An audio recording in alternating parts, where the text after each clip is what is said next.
Oke guys, selamat datang di channel Badars 17. Kali ini admin akan membahas anime Geikutsu Kishisama atau bisa disebut juga dengan Skeleton Knight Another World berdasarkan manga. Tentu saja admin bakal membahasnya dari chapter pertama. Dan untuk pembahasan light novelnya hanya sampai volume 9 yang itu semua sudah admin bahas. Oh ya guys, admin ingatkan pembahasan ini adalah berdasarkan manga. Namun nama dari karakternya admin ambil menurut light novel. Karena ada beberapa nama karakter yang sedikit berbeda dengan light novelnya. Apalagi nama karakter dari animenya sendiri mengikuti yang ada di light novel. Oke, sebelum ke pembahasannya, langkah baiknya bantu channel ini dengan tekan tombol subscribe. Dan jika suka tekan tombol like. Oke, kita langsung saja ke pembahasannya. Di awal sekali memperlihatkan dua gadis lagi dalam keputusasaan. Dua gadis itu bernama Lauren dan Rita. Lauren berusaha untuk melawan para bandit yang mau memperkosanya. Dengan putus asa terus berteriak menyuruh para bandit untuk berhenti menyentuhnya.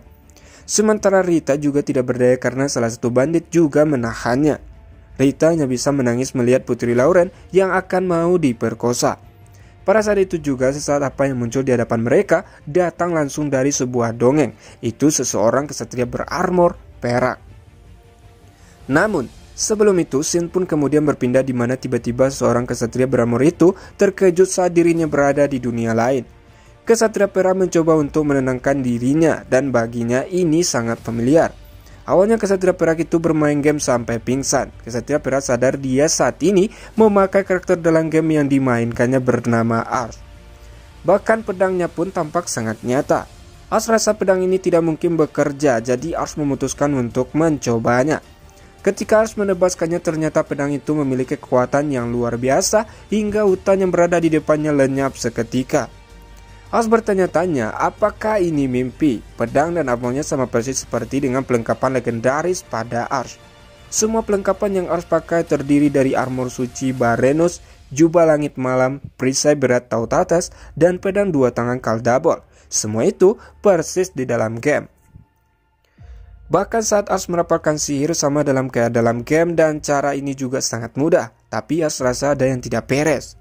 Sebelum Ars pingsan, job utamanya adalah surgawi, sementara job sampingannya adalah paus.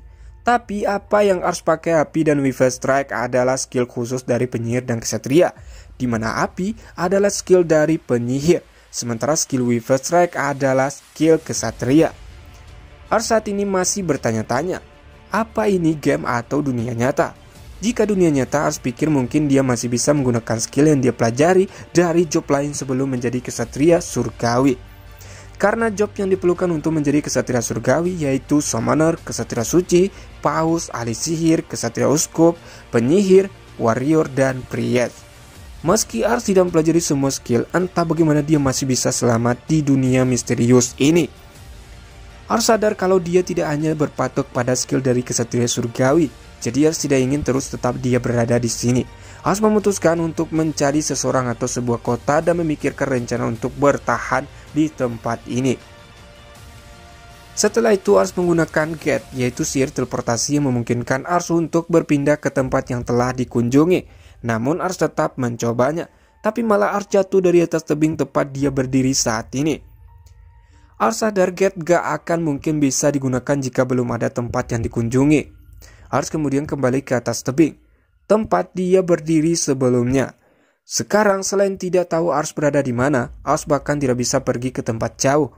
Tapi Ars ingat kalau dia punya skill lain yang dapat dia gunakan, yaitu Dimensional Move, di mana skill ini bisa mengirim Ars dalam jarak pandangan atau spell transfer pendek. Bahkan cooldownnya cukup pendek, jadi Ars bisa menggunakannya dengan bebas. Bagi Ars ini sangat menyenangkan. Karena meski Ars memakai full body armor, Ars tidak merasa berat sama sekali dan tidak merasa gerah. Hari sudah mulai hampir malam. Ars memutuskan untuk istirahat dan minum air dulu. Dengan begitu Ars mendarat di tepi sungai. Ars kemudian membuka helmnya dan mendekat ke arah air. Disitulah Ars melihat cerminan dirinya di air hanyalah tengkorak. Tentu saja Ars benar-benar sangat shock setelah mengetahuinya. Soalnya avatar di dalam game pemain bisa dengan bebas mengedit avatar manusia biasa. Jika menggunakan poin pada telinga, pemain akan menggunakan avatar F. Jika menggunakan poin pada telinga, pemain akan menggunakan avatar F.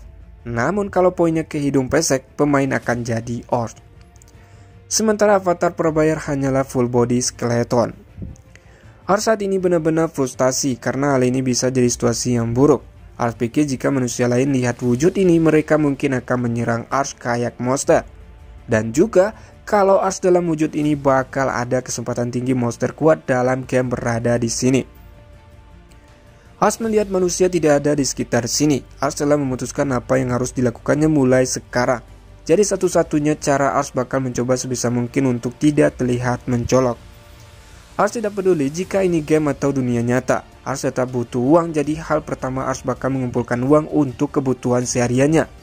Dengan begitu, sekarang Ars akan mulai mencari sebuah desa atau kota dan Ars yakin jika menemukan sungai, Ars pasti menemukan manusia. Beberapa saat melakukan perjalanan dengan transportasi pendek, Ars mendarat di atas tebing ketika melihat ada kereta kuda dengan manusia yang lewat. Ars pun merasa senang karena berhasil menemukan orang dari dunia lain. Tapi ada sesuatu yang aneh, di mana ada pembunuhan. Melihat itu, Ars sadar dia sudah terlibat dengan pertemuan yang buruk. Saat ini masih memperhatikan mereka dari atas tebing. Ars melihat ada beberapa mayat penjaga dan warga sipil, dan ada juga 2 anak perempuan. Ars masih bertanya-tanya tentang apakah mereka perampok. Jika benar berarti ini adalah pertemuan yang diharapkan. Ars melihat para bandit mencoba untuk memperkosa 2 anak perempuan barusan. Ars benar-benar kesal melihatnya.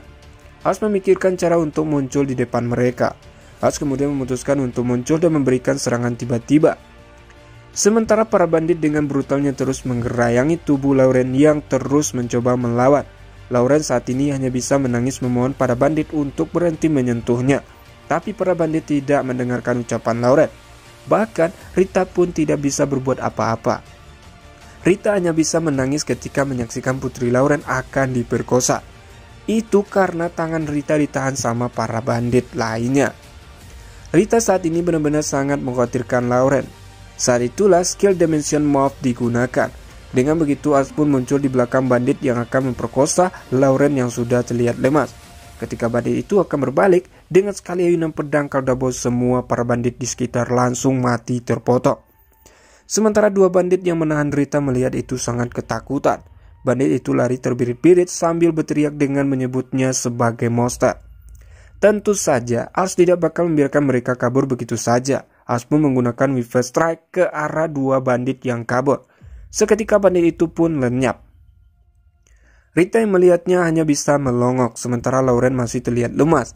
Ars mendekati mereka berdua dan bertanya keadaan mereka. Ars juga menyuruh mereka untuk membersihkan tubuh ke sungai. Sementara Ars akan mengurus sisanya. Dengan begitu Rita sambil berterima kasih mengajak Lauren pergi. Ketika mereka pergi, Ars pun kemudian mengamankan uang perampok dan membakar 9 mayat mereka semua. Sesaat setelahnya Lauren datang di belakang dan berterima kasih karena telah menyelamatkannya. Ars mengangguk dan menjawabnya dengan gugup. Ars juga bilang setelah kejadian tadi dia merasa senang Lauren selamat. Lauren pun kembali berterima kasih. Ars lalu mengatakan bukankah Lauren harusnya ganti baju. Dengan begitu Lauren pun pergi untuk ganti baju. Beberapa saat kemudian Ars mengantar Lauren dan Rita ke kota. Tepatnya Lauren dan Rita kembali menggunakan kereta kuda dengan Rita yang jadi kusirnya. Sementara Ars menunggangi kuda mereka. Pada saat itu juga Rita berterima kasih sekali lagi pada Ars sambil memperkenalkan dirinya kalau dia seorang pelayan pribadi Lauren Lalaya du Rubierte, putri dari keluarga Rubierte. Sesaat itu juga Ars melihat Lauren terus memperhatikannya. Ars sadar mungkin Lauren menunggu Ars untuk memperkenalkan dirinya. Ars memperkenalkan dirinya kalau dia hanyalah seorang pengelana yang bernama Ars.